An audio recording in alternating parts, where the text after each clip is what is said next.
broadcast.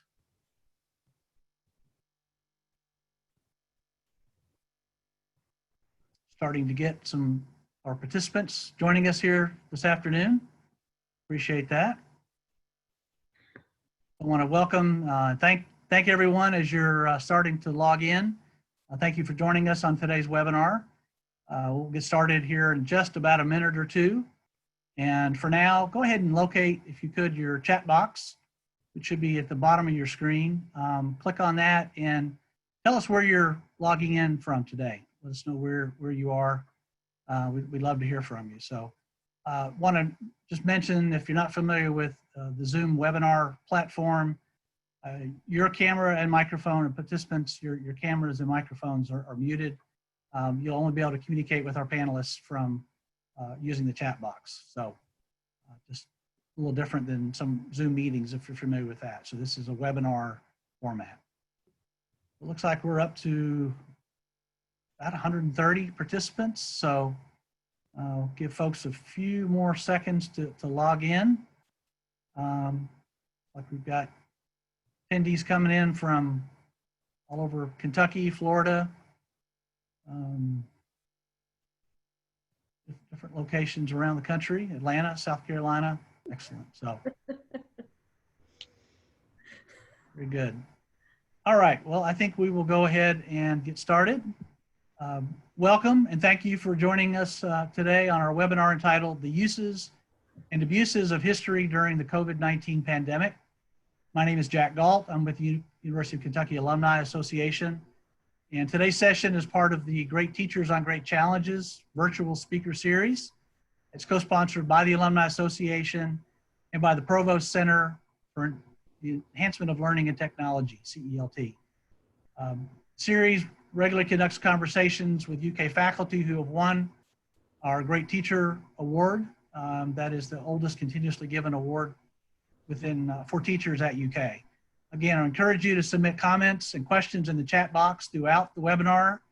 I believe we'll probably wait till the end of the webinar after some of the comments and Q&A to do that, but go ahead and get your comments and questions in. So now I'd like to introduce the moderator for today's webinar, Dr. Kathi Kern, who is the Associate Provost for Teaching, Learning, and Academic Innovation here at UK, and also a 2003 Great Teacher Award recipient. So Kathi, I'll turn it over to you. Thanks so much, Jack. And I just want to say thank you so much to the Alumni Association for this collaboration between the Provost Office, Center for the Enhancement of Learning and Teaching, and the Alumni Association. It's been really fun to plan this great teacher series, Great Teachers on Great Challenges. And I'm joined here today by my colleague, Dr. Shauna Morgan, who is our Director of Equity and Inclusion in Teaching, Learning, and Academic Innovation, and also a tenured faculty member at Howard University. She's on loan to us, and she'll be helping with the webinar today by monitoring the chat session and making sure we get some good questions from all of you at the end. Thanks too to the alums and to the faculty and staff who've been tuning in all summer as we try to demystify the pandemic. We've been thinking a lot about history. History's been in the news a lot. We keep hearing different years invoked. First it was 1918, then 1929, sometimes 1942, 1968, and increasingly 1868. And so all of these years, people thinking about what do they have to offer us? Are there historical precedents that are helpful to provide context or background? Recently, I picked up a magazine, and I picked it up because the headline said, "What would Winston Churchill do?" I thought, well, I want to know, what would Winston Churchill do? And so it signaled to me that people are looking to history more than we boring historians are used to. So it's my job today to facilitate our conversation, and I've got some brilliant colleagues on the panel with me. And they are but a subset of the many great teachers teaching history at the University of Kentucky. So I want to introduce to you my panelists. I'll start with Dr. Vanessa Holden, who has the Patterson Office Tower in her background. Dr. Holden is Assistant Professor of History. She earned her PhD at Rutgers University, a history powerhouse that we're often envious of. She recently completed her first book manuscript, Surviving Southampton, African-American Resistance and Survival in Nat Turner's Community. And that book will be forthcoming from University of Illinois Press. Vanessa was recently named one of the inaugural Distinguished Visiting Scholars at the University of Buffalo Center for Diversity Innovation. So she will be in residence this coming year in Buffalo. Ooh, cold, Dr. Holden, very cold. Kentucky warm, Buffalo cold. But we hope that she'll return to us after her year in Buffalo. I wanted also to share a comment or two about my colleagues and their teaching, comments from students. And so looking at Dr. Holden's teaching evaluations, I was struck by this one. I was dreading this course, but Dr. Holden made it great. And then secondly, this was an African-American course, the real American history. I was gobsmacked and distressed by some of the content, but I feel I am ultimately a more informed and therefore a better citizen. So I thought that was pretty great praise. Also on the panel, Dr. Tracy Campbell, who, and you need a lot of air power to say the name of his endowed chair. He is the E. Vernon Smith and Eloise C. Smith Professor of American History. And Tracy's been on our faculty since 1999. He's a 2010 Great Teacher Award winner. Tracy's a historian of modern America, and he's the author of 6 books on wide-ranging topics. So from the tobacco wars in Western Kentucky to the Gateway Arch in St. Louis, with lots of additional fraud and intrigue in between. And I want to draw your attention to his most recent book, hot off the press, The Year of Peril, America in 1942. And in this book, he takes us on a journey as 1942 unfolds after the attack on Pearl Harbor. This was just published in May, and I wanted to read a snippet of a review. A war-torn world menaced by fascism, a fragile democracy crippled by racism, as ordinary citizens confront the crisis. Campbell's riveting history reveals our current predicaments to be the same poisons that almost killed America in 1942. So great fodder for our discussion today. As a teacher, Tracy gets high praise for his support and compassion toward his students. And I'll read just one embarrassing quote. Dr. Campbell is one of my favorite professors and human beings. He provides levity and humor and encourages us to follow our authentic intellectual journey. And finally, Dr. Amy Murrell Taylor, T. Marshall Hahn Jr. Professor of History and a 2016 Great Teacher Award winner. Amy is one of the country's leading experts on the Civil War and emancipation. And I want to draw your attention to her second book, Embattled Freedom, Journeys Through the U.S. Civil War's Slave Refugee Camps. This book has won multiple book prizes. So many prizes, Amy. So many prizes, 8, I think, at latest count. And if I read the entire list, then there won't be time to have the discussion, but it includes the 2019 Frederick Douglass Book Prize from the Gilder Lehrman Institute, multiple Civil War prizes, 2 prizes from the Organization of American Historians. And let me share with you a quote from a review. Embattled Freedom is a profound meditation on the nature of warfare and its relation to freedom and citizenship. Dr. Taylor, also a great teacher, and this comment from a student. The most helpful thing she has ever done is to look me in the eye and say, okay, why do you believe that? Never stop pushing us to explore our beliefs. I've had so many changes of heart because she doesn't let me or my classmates bullcrap a half-baked response. I learn best when challenged. I hope she always pushes students to their intellectual limits. So quite an endorsement, and I trust our panel we may not push to our intellectual limits, but let's have a good conversation about history. So I wanted to start with this idea of history and crisis as a lens for history, because you've each recently completed a book that centers around a pretty important crisis.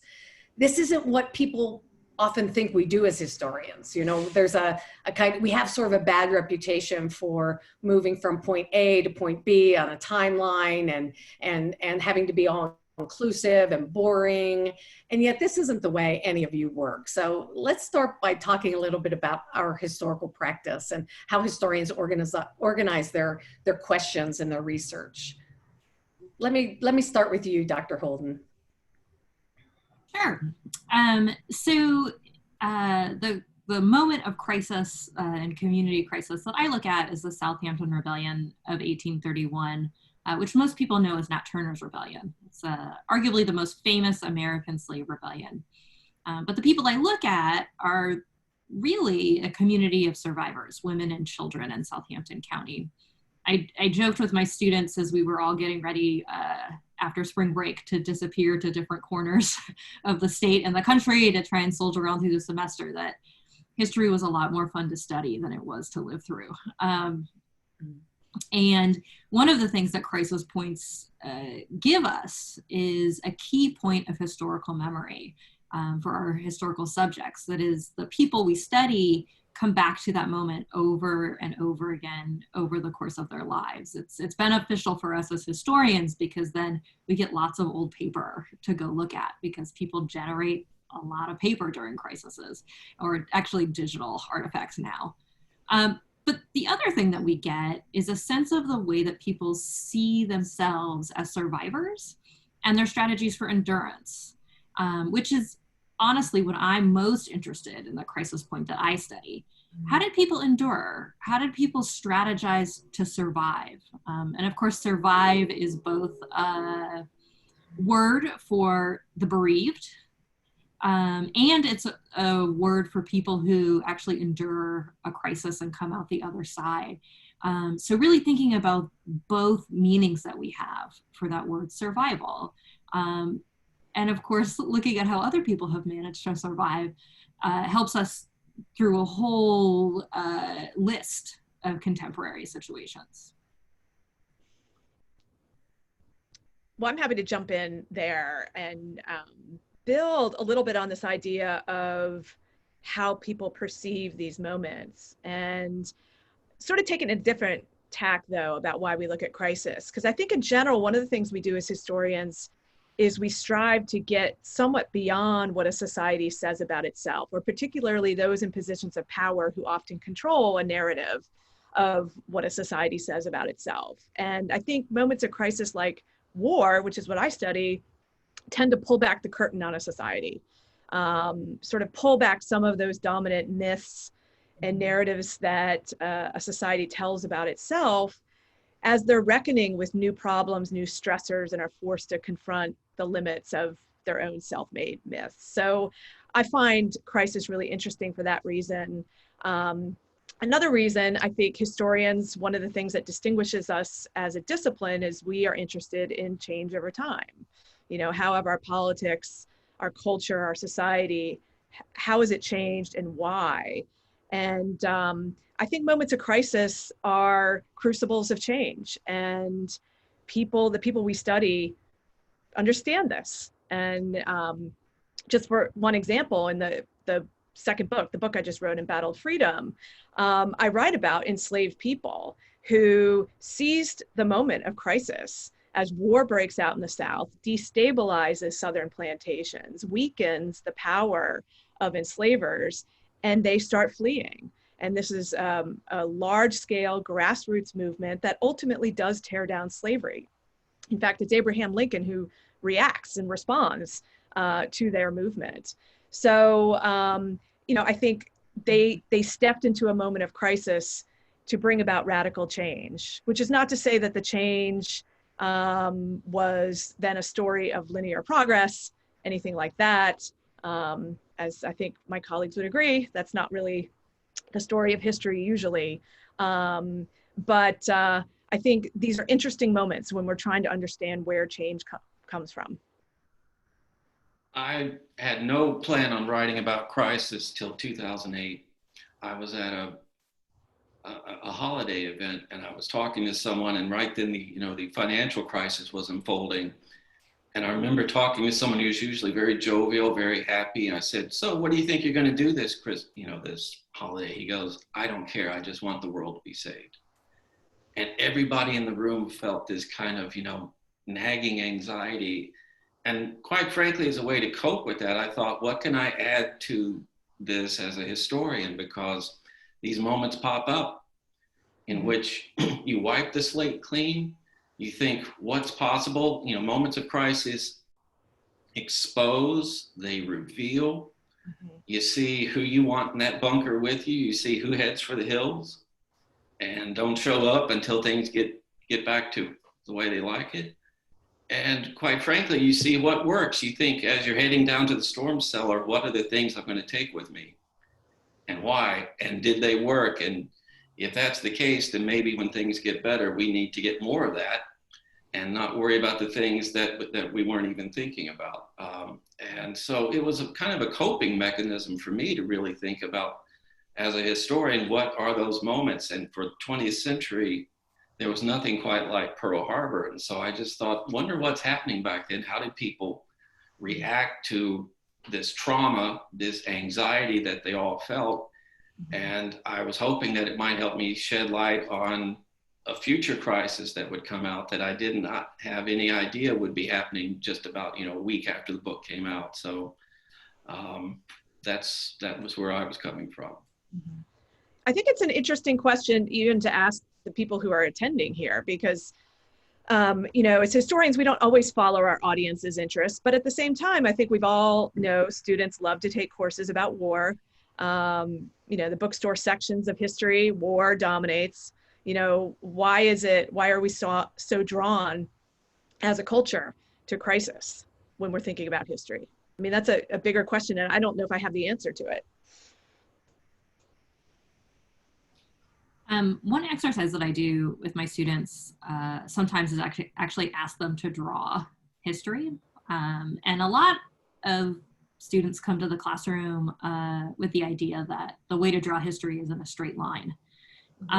But once I give them permission to think about, well, how would you tell your own personal history?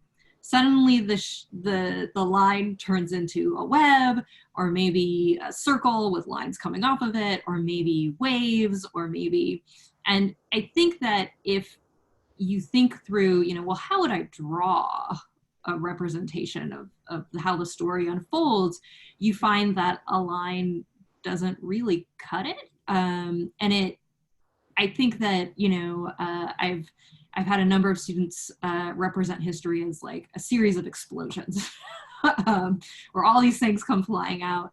And it also helps capture that in crisis, our historical actors don't know how the story's gonna end. They're dealing with things in real time, just like we are. And it helps to really illustrate, they can't see the end of that timeline. They don't know when the war is gonna end, though I have it on good authority that all wars are supposed to end by Christmas, but they never really seem to wrap up in that amount of time, that they don't know what's coming, right? This sense of uncertainty. So another thing for our audience to think about is, well, how would you draw it? Because explaining it to somebody else often doesn't work in a straight line. Mm-hmm. I think that's a great point. A lot of students come in assuming history is like moves inevitably, that things that happen were it was bound to happen. And these moments, as you point out, with this uncertainty is a great way to break that kind of thinking open for a student. Well, and it also speaks to the point that you already made, Amy, that they are moments of change, but the way that change shakes out, A, is unpredictable, but B, does not always denote progress, does not always denote that things are better than they were before. And in the particular crisis that I study, things were not better for just about anybody. That resulted in the deaths of likely hundreds of Southampton residents, white and black. And while the state of Virginia debated getting rid of slavery, their ultimate decision was, nah, we're gonna keep it. It actually takes the war you study to get them to get rid of the institution of slavery. So even thinking through points of crisis that the change that comes about sometimes is retrenchment of the thing, right, that initially there was like kind of a glimmer might go away. And for example, working on World War II, Tracy, there is a lot of myth making about the outcome of that war, but ultimately thousands and thousands of people died, right? So they're not there to see the outcome. And these are important things to remember. I remember reading this article by W.B. Du Bois about 2 weeks after Pearl Harbor, and he said, I wouldn't get my hopes up. That war often leaves us, I think the body politic folded along ancient creases, and it's not going to change. And during 42, I remember reading, people along all kinds of lines saying, we're going to have universal health care. We're going to have a different kind of capitalist system so that when the war is over, we're not going back to a depression. We're going to have a more, quote, small d democratic society. And that's coming from, places like Fortune magazine. It's coming from all kinds of places. And the word that kept coming up in my mind was squandered, that we had these opportunities and we squandered them, and we continue to pay a price for them. We have opportunities now in the middle of the crisis that we're facing now, and I wonder if we will squander them as well. Well, these are great, really great insights. I mean, because I'm thinking in my own teaching how often I use World War II as a watershed, right? That, there are race riots, but there are more Black people getting factory jobs. Okay, so it took a civil rights movement to make that happen, and an executive order from the president. But we have more women entering gainful employment, and we have people moving around the country, and the beginnings of gay and lesbian communities in urban areas. And so it's like a lot of good and a lot of bad, but it is. It does seem like it's a catalyst for change, whether all those possibilities are squandered. It might be a good time to go to our poll. Jack, I'm thinking that it would be curious as we think about take an imaginative leap forward, what will historians of 100 years from now, what are they going to want to understand better about our crisis that we're living through now with COVID-19? So you'll see that on your screen, we are not giving you the option of all of the above. We are not giving you the option of none of the above or a write-in candidate. I'm sorry, you just have to choose from my haphazard list here of what you think historians of the future will be inclined to explore about our COVID crisis.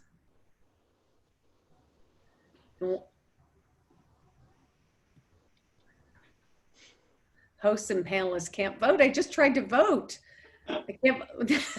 I'm disenfranchised. I can't believe it. I voted for you, Kathy, at least 10 times. Don't worry about it. All right. Well,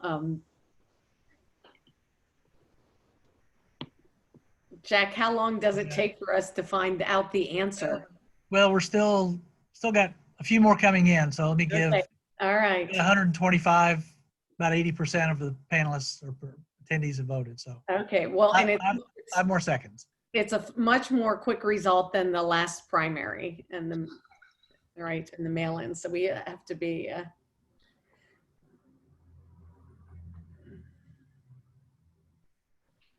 All right. Hopefully you can see the results. All right. Mm-hmm. So, historians, what do you make of this?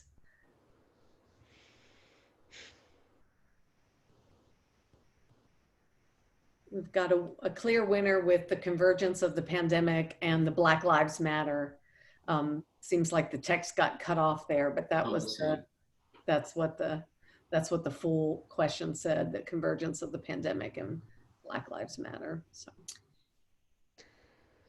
I think you have to, and this is something that I think folks who work in the contemporary period, but also historians have been saying over and over again, particularly over the course of the last month, as Black Lives Matter protests have made their way back into national media attention, that this moment is the result of years and years of grassroots activism.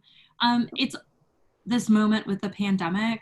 There are, of course, things about a pandemic that are not predictable, but one thing that scientists and epidemiologists have known for a long time is that they're very much possible, right? And so you can't only look at the crisis itself. You have to look, even if it's just into recent history, to better understand what's going on. I think, one of the years you mentioned, Kathi, and this involves me tiptoeing outside of my usual area of expertise, but thinking about the Spanish flu pandemic 100 years ago, it was also accompanied by one of the most violent years in African American history. 1919, we see a serious escalation of white supremacist violence, race riots, and in the period that would mean white citizens burning, looting, murdering African Americans in their own enclaves and towns. So we see this huge outpouring of racial violence and racial tension right on the heels of an epidemic that affected the entire country in large numbers, right on the heels of a modern war that visited devastation that no one had quite made sense of in 1919 or 1920. And we see, those two moments, that pandemic, that racial violence, that war, they didn't just pop out of nowhere in 1914, 1919, 1920. Of course, they all had longer, deeper histories. Mm-hmm. I see our colleague Terry Birdwhistle reminds us of the story of Corbin, Kentucky, and the way Black people were literally driven out of that community in, I think it was 1919, right? Also, all the attention that the race riot of Tulsa is now getting, that something as historians that we were quite familiar with, but it seems like was not part of the national narrative. Amy, Tracy? I mean, it's hard to believe that. I understand why that was the winning vote here. It's hard to believe that intersection will ever get ignored, but who knows? Some really important things have been ignored and forgotten in our history. So, I mean, I guess, that also speaks to, I think we're still trying to articulate the connections between them right now. And there've been some pretty superficial analyses out there, and I'm not sure I'm the one that's equipped to, draw those connections exactly. But of course, I mean, all of it, what's happening with the pandemic and the, unequal ways that it is affecting people, and African-American people in particular, but, across racial lines, really speaks to the devaluation of Black lives as it's played out in our healthcare system and so forth. So, it really is all interconnected. But I guess, in some ways, I prefer to kind of dodge this whole question as a historian. I mean, we always say, we look at the past, we don't predict the future. I have students ask me a lot about what's it going to be like then? And I'm like, I don't know, don't ask me. But I think it's true in the sense that whatever is still vexing American society in 2021 is going to determine what they look back on in 2020 and want to know about. There's a lot going on with that intersection of the pandemic and Black Lives Matter. So it makes sense that would probably be on their radar screen. I want to take a stab at this in a different way. And that is, if we're looking at the 21st century, say from 2100, COVID-19 will probably be the most short-lived crisis that we'll be facing, right?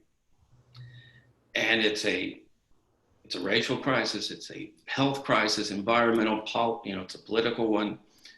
And it's probably just kind of a test case for climate change, which, as you think about the 21st century, will probably be the crisis that affects the globe in the most profound way.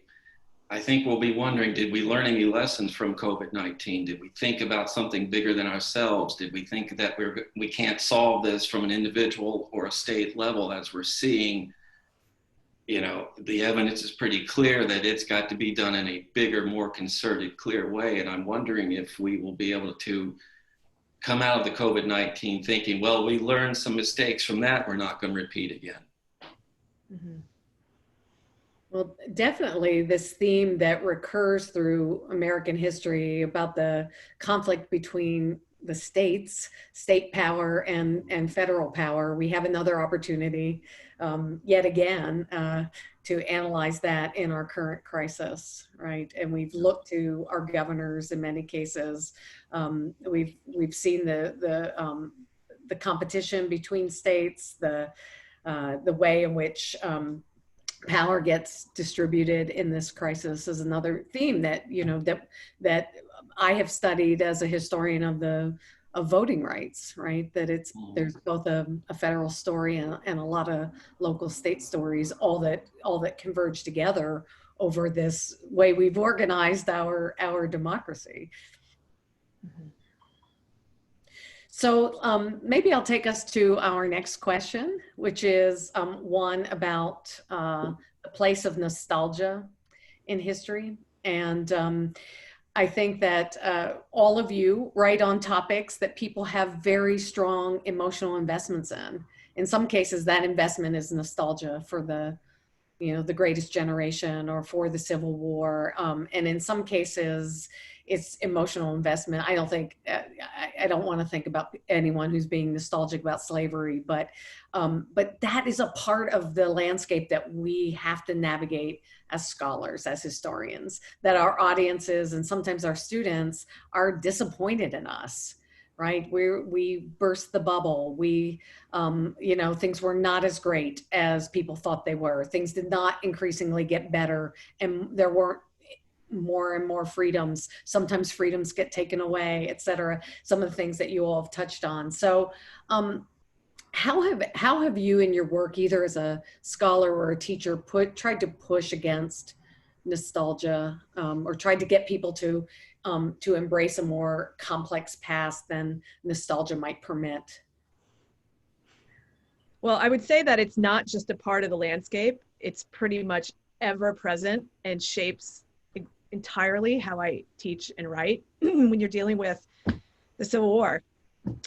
Excuse me.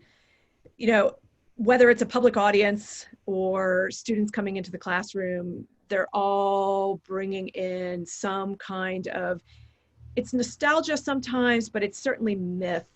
It's these very simplistic sort of narratives that they have about the past. And so I'm just upfront and I just say, we're going to unsettle this. We're going to probably unsettle you. Sorry, everybody. So buckle up, and we're going to be on quite a ride. And I think one of the things I do is that nostalgia thrives, I think, on distance from the past. So our distance in time, but also an individual's distance from evidence. And so I really try to push the students to get down and dirty in the weeds of our materials and sources, to look at people, specific people and places and how the past played out day to day, week to week. So, read the writings of people living through the Civil War, or read the oral deposition they gave to a Union Army officer, or read the oral history narrative and so forth. And they always, when you get them down in those weeds and you sort of close that distance from them with the past, they inevitably see it's more complicated than they expected. And that's probably the number one comment I get from students. Well, I was once referred to in a national newspaper as a worm in the apple. Now, I don't mind being called a worm, actually I do, but I kept wondering, what's the apple? And the apple must be this delicious, sweet thing that you get to enjoy, and historians like Amy and Vanessa come and throw things in there that we don't like, and somehow history just gets recorded. And we come along and revise it for our own ideological purposes and the like. Actually, as Amy was saying, you open the door to evidence and you got to allow the evidence to take you where it takes you, and you better be ready for it. Mm-hmm. One of the things I wasn't expecting to do was to be writing about the history of stuff that didn't happen.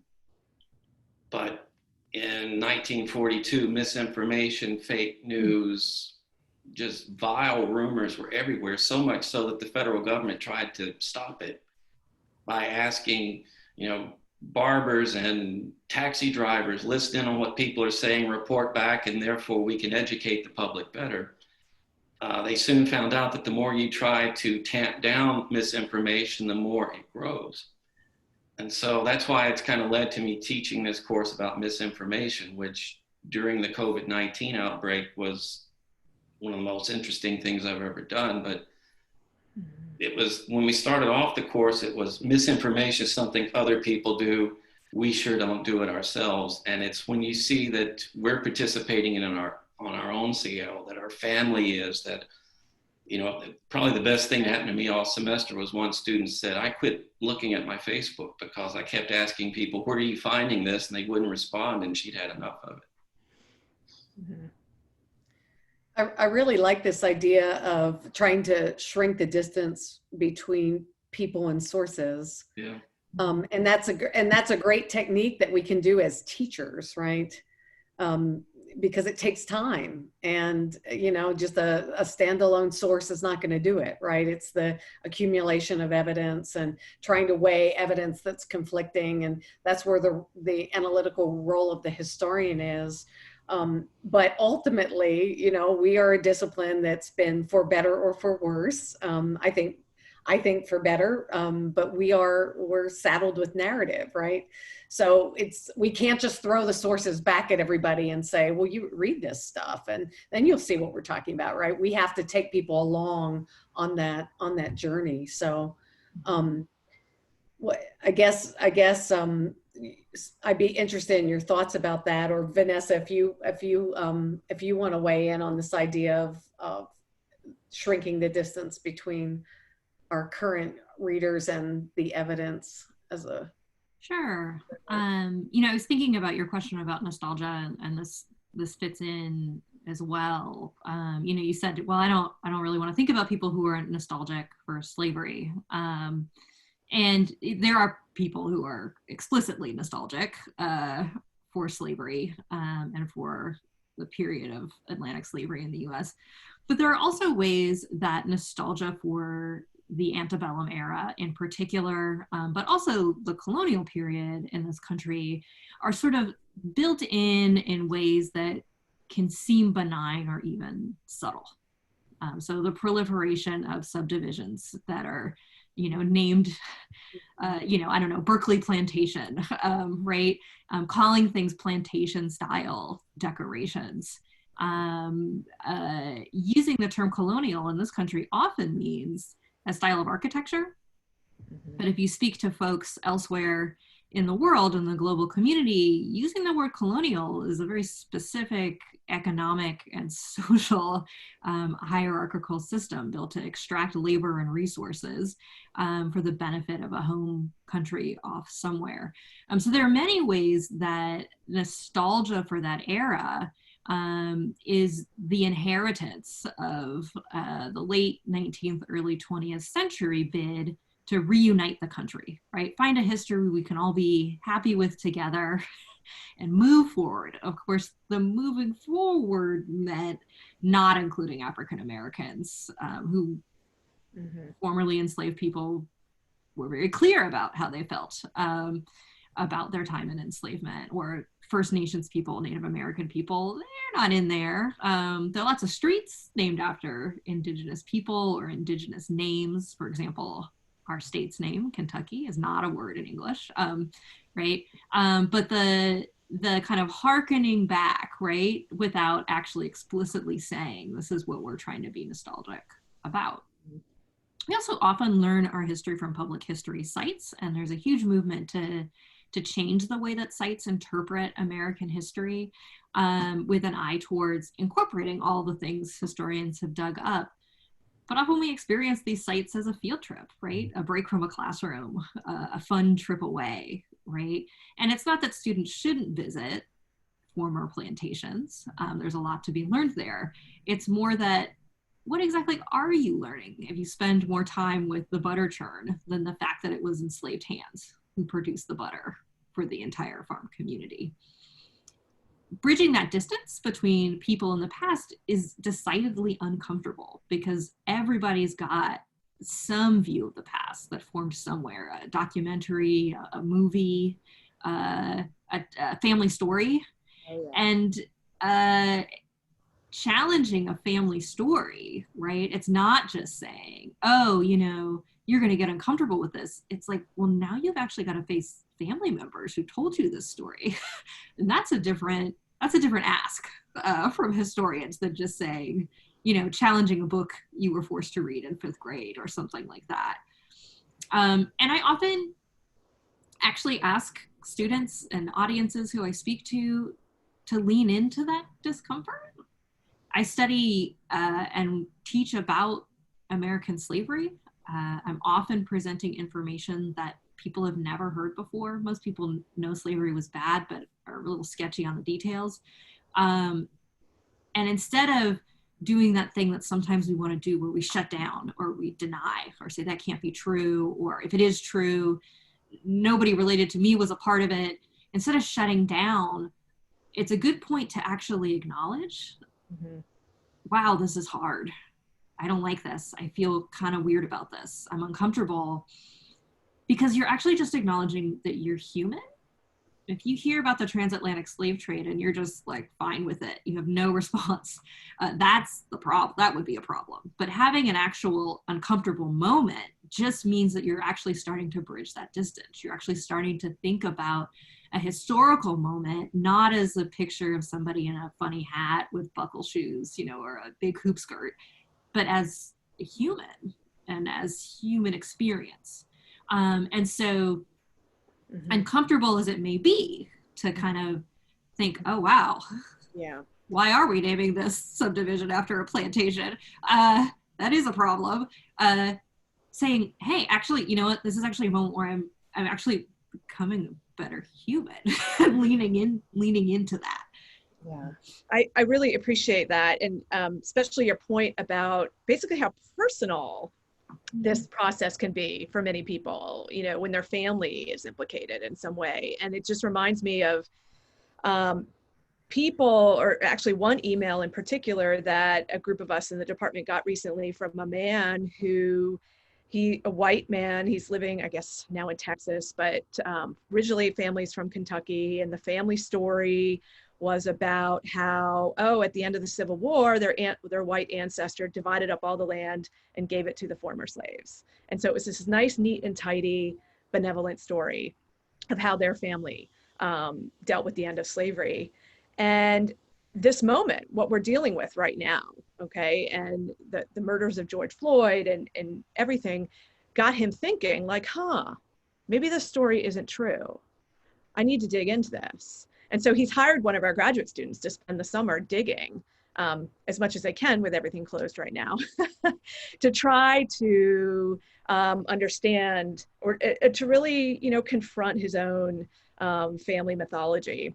And I think it's been heartening to me to see more of that going on, people just wanting recommendations of books to read, to really question some of the things that they have inherited. So, I don't know if this is a true moment, a watershed moment in confronting these nostalgic myths, but it's always good to see that. Yeah, there's nothing quite like World War II to be nostalgic about. When I started my book, I had a friend kind of beg me, will you please call it When We Were Together? And I was told last night, I think on CNN, someone said, why can't we just be together like we were in World War II? And it's this comfortable, easy chair that you can sit in, I guess, until you realize the springs hurt. It's not quite as comfortable as you like. And we were interning Japanese Americans. We were lynching 14-year-olds in 1942. The same month that we actually launched the offensive against Hitler in North Africa, we have a filibuster against voting rights, against any kind of repeal of the poll tax. And when it was defeated, Theodore Bilbo of Mississippi said, I've done more for this country than the boys who are dying on Guadalcanal. He actually said that on the floor of the Senate because he was so proud of what he had done to, they called it Anglo-Saxon supremacy. They didn't use any code terms. It was actually what they said was more important than actually winning the war. So fighting against this notion of what has been called the greatest generation any society has ever produced, ever, to quote Tom Brokaw, is not made me, popular with a lot of folks. But really, all you have to do as a historian is kind of dig a little bit under the surface to see, wow, the evidence is taking me in places I never imagined. And that's kind of an empowering thing if you allow that to happen. This makes me think of what Amy said earlier about who you're asking.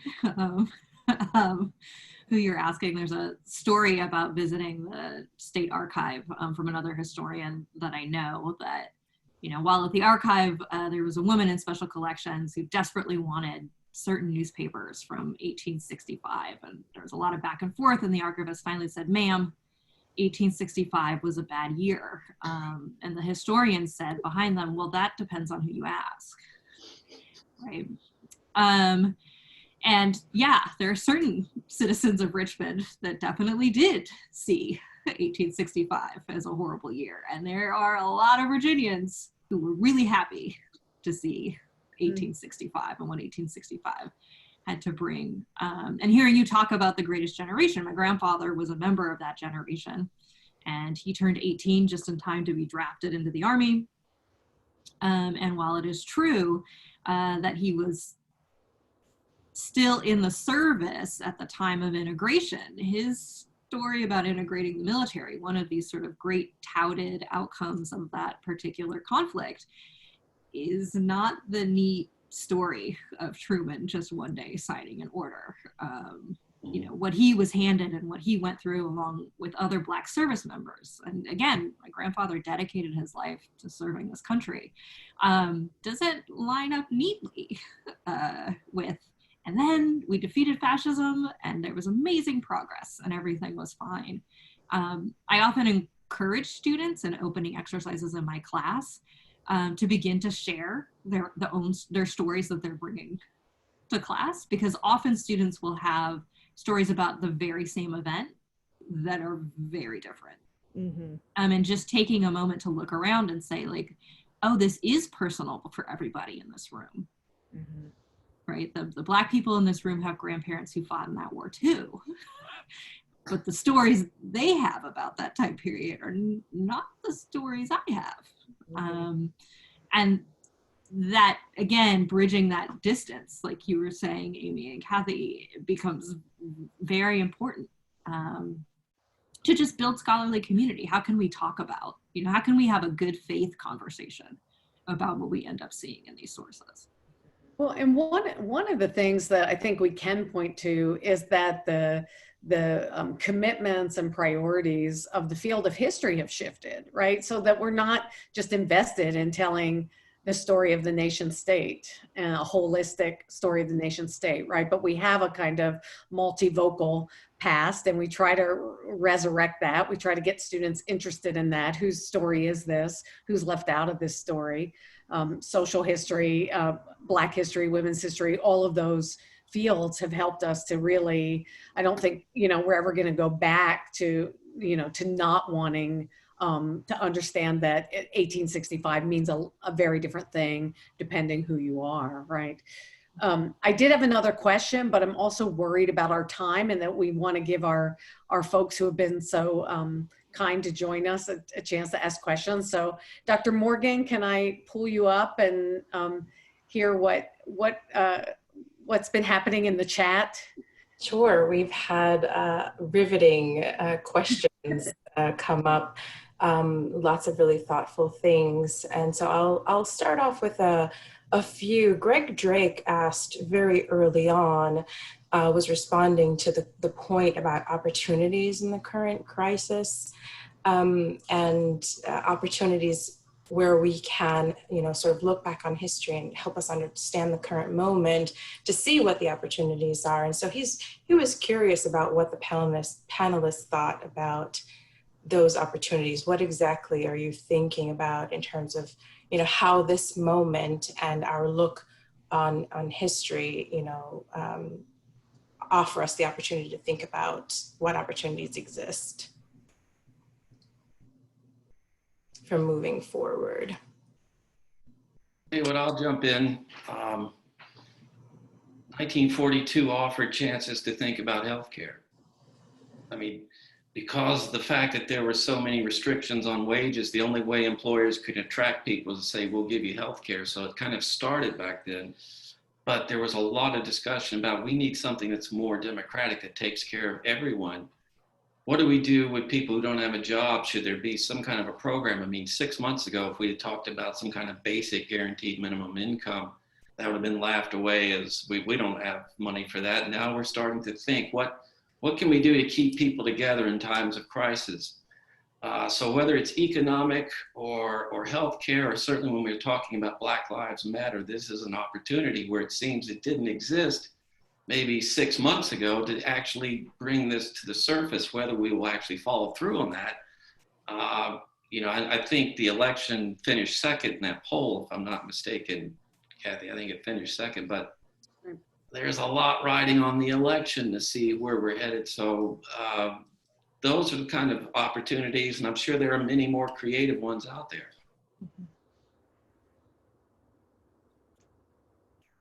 I mean, World War II really did open up a number of possibilities, just like the Civil War did. And some of it, right, comes from the pressure of citizens who need certain things if the government's going to ask of them to be part of the war effort.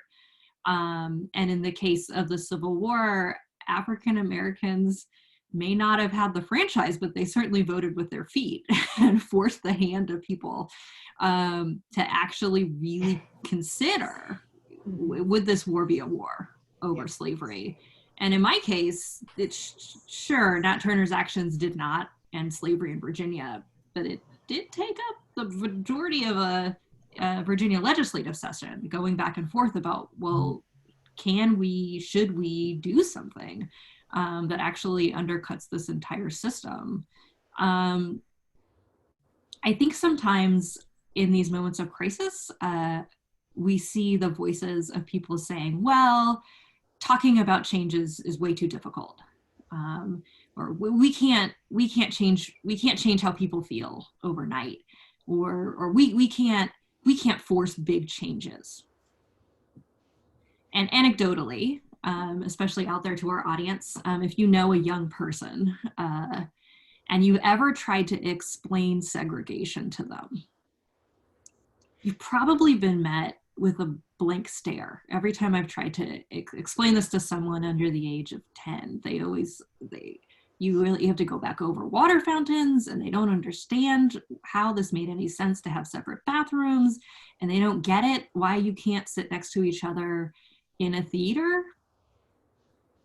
Meanwhile, their grandparents most likely grew up before integration had actually officially swept the nation. They're probably still people when they were children fighting to integrate public spaces, right? So every time people say, these changes are too overwhelming, these moments are too overwhelming, I say, oh, no, we've done it before. And now we have kids who honestly, they really have to really work through it. And the only thing they can get to is, that's not fair. So I think really thinking through sort of these kind of generational shifts is also important in moments like this, when people are saying it's too much, it's too soon, it's too fast. No. I mean, I think gay marriage is a great example. I really did not think I would see that in my lifetime, embraced as not being a big deal. And yet, young people just, young Republicans do not want to be associated with homophobia, for instance. It really, a generational shift really did, I think, make a huge difference. Mm-hmm. Do we have time for one more question, maybe from Dr. Morgan? There's a question that sort of deals with your work in the discipline, and I think Dr. Holden sort of mentioned something about this earlier with the digital archive. Elizabeth Frost wanted to know how historians of the future will get into the weeds of history with the decline of letters, of newspapers. Will Facebook become the source? And as you think about that, how will that shape the narrative and how historians respond to that? Well, you may have seen our faces when that question was being asked. I think we're kind of glad to be doing history now and not, because clearly, I mean, there's going to be an issue of abundance if all of this digital material, texts, tweets, emails, and so forth even survives. I know the Library of Congress is archiving Twitter, but you know, who knows what will actually be there and will survive. But then it's just going to require different methodologies and different approaches to material than we currently use to manage that abundance. I guess much more sort of text mining, you know, search engine kind of use, certainly.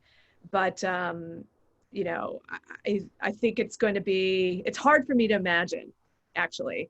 But the flip side of all that abundance is I do fear that a lot of things get lost. I think about, you know, in my research, I've read a lot of letters that private letters people have written to one another. Well, letter writing is kind of it's been replaced. It's you text, you email. And, you know, how many of us are really carefully saving and archiving that material? So it's a really interesting question. One I won't probably have to deal with. I think you're right. And our colleagues in the archives become really important. It's really important that archivists are thinking through some of these strategies, right? And that we have special collections research center at the university so we can emerge from our history office with a cassette tape and they still have a way to digitize that, right? I can't even open my own vacation pictures from a few computers back, right? So I'm glad that there are people who are thinking about the evidence for the future. I think blogs, again, if we can access them, but that kind of really deeply personal communication that you're talking about, Amy, that the kinds of letters between people in your first book, I know for sure, you know, where is that happening? Yeah. You know, how are we going to get into this sort of interiority of people's experience of history? I think it's going to be a challenge, except that so many people, I guess TikTok, will be analyzing TikTok. You know, very quickly, I had my students take a look at a misinformation case and I said, find where you're finding this conspiracy theory and where are you finding that it's being refuted. And almost everyone found it much easier to find the conspiracy theory online and to find the scientific case refuting it. And so that's one of the worries I have as historians look back on the material that'll be available online. I mean, I'm an African Americanist who works on pre-1865 Black women and children. I work on a largely a literate population, at least in the dominant standards of the day, and often am, you know, looking at everything from archaeology to soil to try and rebuild their lives. And my colleagues in medieval history would laugh and say, haha, you have an embarrassment of sources, right, to get at people's lives, right? We're dealing with, you know, one sheepskin with Latin on it, right? So I don't think we'll ever, you know, be in a post-history place where there's no way to recover it. But I agree with Amy that methods will change. I also think presentation will change. So there was a time when historians were poets and everything needed to be in a lyric so people could remember it. And I'm sure at the time, you know, folks were thinking, you know, this is the way we're just always going to remember things. And as far as I know, none of us have written at least historical lyrics just yet. But there's a way that this, right, the way that who the historian is and what history looks like is also dynamic. And I think at the same time that the digital offers the very scary situation that at any moment the power could go out and we lose it, which is somewhat different than a giant fire at the archive, that we'll also continue to shift and think through the ways that we present history and present access points for various communities, not just students. TikTok history. Yeah, I mean, if I was one of the youths, I would have my own TikTok history situation, but beware, youths who are out there watching. Vine disappeared very quickly, so you never know if the TikTok will be here if it gets purchased by Facebook. Well, I was also going to say, with a state nationally of declining numbers of history majors, I felt that Lin-Manuel Miranda and Hamilton might save us, you know, that we at least have a generation of young people who they might not know much history, but they know a lot about Alexander Hamilton. But I'm hoping that maybe one of the silver linings of COVID is that people will get re-energized about learning history. And this conversation has been terrific. What were you going to say, Dr. I Holden? was just going to say, I know my chair is watching out there in the Zoom-verse, but I'll say that it is true that history majors are declining across the country, but students increasingly are signing on for interdisciplinary majors. And the students I teach in African American and Africana studies are often asking deeply historical questions. Mm-hmm. But again, in thinking about the way that forms change, they're asking them combining various methodologies. And I think that as historians, we're not typically trained to think in interdisciplinary modalities, but it would be a good idea to think about collaboration because we have a lot to bring to interdisciplinary conversations. I think that's great. I know we're out of time. Any parting words from Amy or Tracy? Thanks for having us. Yeah, thank you. I know you had asked us to share book recommendations, but maybe we could just sort of offer that we're happy to make recommendations if anybody wants to contact us, because we want to encourage people to read history in this moment. Thank you all so much. And thanks again to the Alumni Association for organizing us and hosting us. And it's been a really a great conversation, very robust. I appreciate all the questions. We didn't get to very many of them, but it's been great to see them come up. And happy birthday to Ida B. Wells, who we did not acknowledge, but happy to do so now. All right, very good. Well, you'll see in the chat box, there's a lot of thank you notes. So with lots of exclamation points. So I think that's a good sign. So thank you to each and every one of you, the panelists and moderator for joining us. As Kathi said, I think we probably could have gone on another 30 minutes or an hour with some of the questions. But again, I want to thank our panelists and our moderator, and particularly also all of our attendees for joining us today and some of your insightful questions. We did record this session, so we'll be getting an email from me probably in the next few days with just a quick online survey to kind of give us your feedback. And I'll also make sure I include the link where you can, if you want to watch this again or forward it to a colleague or something like that, you can do that. So again, thank you to all of our panelists and participants, all of our attendees. We would definitely, we'll look at your comments. We're kind of in a point now with this series. We focus primarily on COVID-19. There's a lot of other topics we could talk about, so we're kind of evaluating how we're going to move forward. But we certainly think, based on the really great response we've gotten for what's now the 5th session that we've done in this series, that we want to continue it in some fashion. So provide any suggestions for future topics in your survey feedback, and hopefully we'll be able to introduce some new sessions coming up in the coming months as well. So again, thank you to everyone for participating.